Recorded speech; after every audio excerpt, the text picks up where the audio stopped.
Imam Mahdi telah lahir. Benarkah?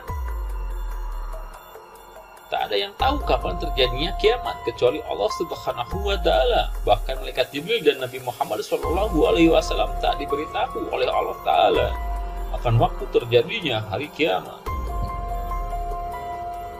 Kiamat merupakan perubahan besar pada alam semesta dan perjalanan menuju alam akhirat, surga dan neraka. Berbicara soal kiamat, kita akan membahas urusan gaib yang kita tidak mengetahuinya, sama halnya ketika berbicara tentang waktu dan tanda-tanda akhir zaman. Mengenai masalah akhir zaman, Allah Subhanahu wa Ta'ala dan Nabi SAW pun tak menyebutkan persis kapan terjadinya, tapi hanya memberitahukan tanda-tandanya. Di antara tanda-tanda akhir zaman atau yang dikenal tanda-tanda dekatnya waktu kiamat adalah munculnya Imam Mahdi. Isyarat Nabi tentang kemunculan Imam Mahdi. Rasulullah SAW memberitahu kita tentang kemunculan Imam Mahdi dengan dua perkara: kondisi dan kejadian dunia serta umat manusia pada saat kemunculan Imam Mahdi.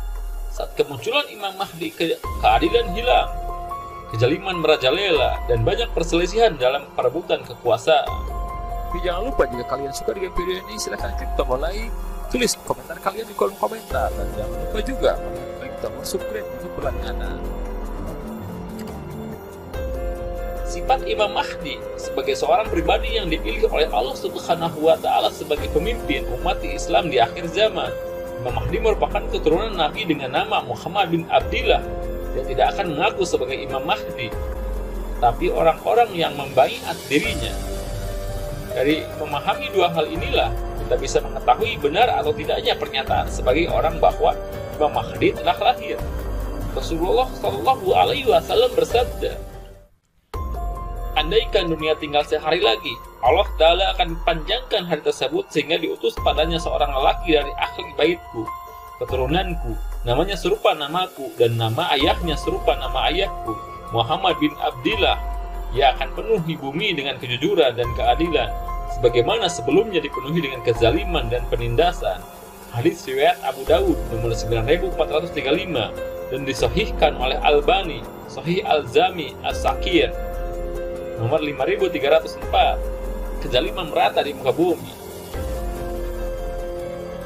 Rasulullah SAW menjelaskan keadaan dunia sebelum munculnya Imam Mahdi, bahwa kehidupan manusia di atas permukaan bumi dipenuhi kezaliman dan penindasan.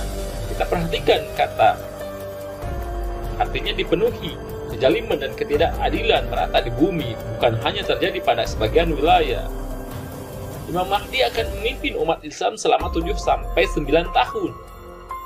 Dan pada masa itu akan muncul Dajjal dan turunnya Nabi Isa alaihi salam. Ketika kita berbicara tentang Imam Mahdi, pada masanya ada Dajjal dan Nabi Isa alaihi salam, artinya kita berbicara tentang ketiganya. Sudah lama kita mendengar tentang Imam Mahdi. Kenapa Dajjalnya belum muncul-muncul? Kesalahan prediksi. Salah satu yang jelas menunjukkan kesalahan prediksi sebagian orang bahwa masa kita adalah masa akhir zaman dengan dalih tentang sabda Nabi Muhammad SAW yang menjelaskan bahwa salah satu tanda akhir zaman adalah perubahan di Jazirah Arabia, yaitu kerajaan Saudi dan sekitarnya yang akan menjadi padang rumput yang hijau dan sungai-sungai mengalirkan air. Dan sekarang Anda lihat lewat jendela pesawat saat berada di atas wilayah Saudi. Jika belum ada kesempatan untuk mendapat panggilan Allah Ta'ala untuk berhaji atau umroh, cobalah sempatkan waktu melihat petanya, paman Google. Apakah padang-padang pasir Saudi telah berubah menjadi padang rumput yang hijau? Apakah sungainya sudah dipenuhi beningnya air yang mengalir? Permasalahan yang terjadi pada sebagian orang adalah terlalu tergesa-gesa menyimpulkan bahwa Imam Mahdi lahir dan segera muncul tanpa melihat dalil-dalil tentang Imam Mahdi secara keseluruhan yang utuh, dan kurangnya memperhatikan detil-detil masalahnya. Dari sebagian dalil yang disebutkan di atas, kita bisa memahami bahwa zaman kita ini bukan zaman kelahiran Imam Mahdi. Alasannya, karena belum terpenuhinya seluruh sifat-sifat atau keadaan yang disebutkan oleh Nabi Muhammad SAW. Lalu, bagaimana cara mengetahui Imam Mahdi? Caranya adalah dengan mengikuti para ulama. Sederhananya, jika MUI, Majelis Ulama Saudi Arabia, ulama-ulama Al-Azhar Mesir, dan ulama-ulama dunia Islam lainnya mengatakan bahwa si fulan adalah Imam Mahdi, baru kita katakan dia adalah Imam Mahdi. Kenapa demikian? Karena permasalahan Imam Mahdi adalah permasalahan tanzil, menurunkan, membumikan dari dalil pada orang tertentu dan keadaan tertentu. Ini hanya bisa dilakukan ulama karena masuk dalam bab ijtihad, yaitu menentukan hukum terhadap suatu masalah. Tidak cukup dengan seruan atau kebohongan satu atau dua orang yang mengatakan diri sebagai seorang dai. Karena Imam Mahdi akan menjadi pemimpin seluruh kaum muslimin, dan seluruh kaum muslimin akan sepakat menerimanya. Artinya, para ulama-ulama sepakat bahwa dia adalah Imam Mahdi yang disebutkan sifatnya dalam hadis-hadis Nabi. Wallahu a'lam bishawab.